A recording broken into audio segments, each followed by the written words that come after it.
Everyone knows crying out loud at a British funeral is disrespectful, but I let my husband's adopted sister wail anyway. Why? Because in my past life, my husband had a distant relative who was a British noble. When he passed away, the lawyer said my husband could inherit his fortune and invited him to the funeral. His adopted sister Chloe insisted on tagging along to see the world. But really, she wanted to curry favor with the aristocrats and show off. Her plan? Cry her eyes out at the funeral to attract attention. I tried to stop her. British nobles hate dramatic scenes at funerals. Forget the inheritance. We'll probably get kicked out, Chloe cried, accusing me of looking down on her and thinking she wasn't good enough to mingle with nobility. She ran out of the venue and got caught in a riot, where she was accidentally shot and killed. I thought my husband would be devastated. Instead, he silently attended the funeral and inherited the fortune. 6 months later, on our anniversary, he took me to a snowy mountain for a photo shoot. The moment we got up there, he stuffed me into a sleeping bag and tied it shut. If you hadn't made a big deal out of nothing, Chloe wouldn't have run out and gotten killed. I was buried alive in the snow, freezing to death while my husband used the inheritance to become a CEO. When I opened my eyes again, I was back on the day Chloe insisted on crying at the funeral. Sis, why won't you let me cry? The Duke had no children. What's wrong with me shedding a few tears for him? Sitting in the car on the way to the funeral, hearing Chloe's familiar whining, I realized with a jolt that I had been reborn. Chloe's eyes were red. She hadn't even started her performance for the Duke yet, but she was already playing the victim with me. My mother-in-law hugged her, shooting me a glare. A noble's funeral is full of important people. What's wrong with a little crying? Maybe someone will see her kind heart and a rich suitor will come knocking. Seeing she had backup, Chloe stopped hiding her intentions. She checked her eyeshadow in the mirror. I've been practicing my makeup for a month. Today I'll look so pitiful and beautiful when I cry. Sis is just jealous because I'm young and pretty. She's afraid I'll outshine her in front of the nobles. Yeah, Chloe had been preparing for this day for a long time. She spent a fortune at top beauty salons and even took acting classes to learn how to cry beautifully. I sneered, my eyes full of mockery. You're going to a funeral, not a speed dating event. Dressed like that? Are you afraid people won't realize you're fishing for a man? Chloe looked like a cat whose tail had been stepped on. She started sobbing. I researched the Duke's life. I hired a writer for my eulogy and memorized it. Is it so bad to let the Duke know he has family from abroad who cares? You just look down on me. My husband Ryan chimed in impatiently. Nancy, what is wrong with you? It's not enough to cause trouble at home, you have to embarrass us abroad too? Chloe put so much effort into this. Maybe she'll make us look good. And you? What do you do besides pick fights? Ryan had always been like this. He spoiled his adopted sister and always assumed I was bullying her. No matter how ridiculous Chloe acted, he never disciplined her. Instead, he forced me to cater to her. In my past life, I emphasized that wailing at a British noble's funeral was highly disrespectful. My father-in-law needed money for surgery. The inheritance was our only hope. If we disturbed the peace of the deceased and annoyed the guests, forget the money. We'd be thrown out. But Chloe was stubborn. She insisted on crying. When I couldn't persuade her, I physically covered her mouth to stop her. Chloe was furious. She ran out crying and was killed in a riot. Ryan got the inheritance, but he blamed me for Chloe's death and pushed me off a snowy mountain. This time I was going to watch Chloe dig her own grave. She could cry all she wanted. If Ryan didn't get the inheritance today, his father wouldn't have money for surgery. Then they'd really have a funeral to cry at. After we entered, a server noticed we were foreigners and explained the funeral procedures, adding a reminder. According to British aristocratic custom, loud crying is not permitted at the funeral.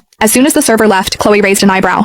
She's just jealous because I'm prettier than her. She's afraid her master will like me. My mother-in-law nodded eagerly. Those women serving nobles, they're all scheming. I couldn't help but laugh. Chloe was way too confident. Did she really think she was beautiful enough to make every woman in the world jealous? Seeing me laugh, she seemed to realize something. You were chatting so happily with that server. Click the link in my bio to get the full story for free.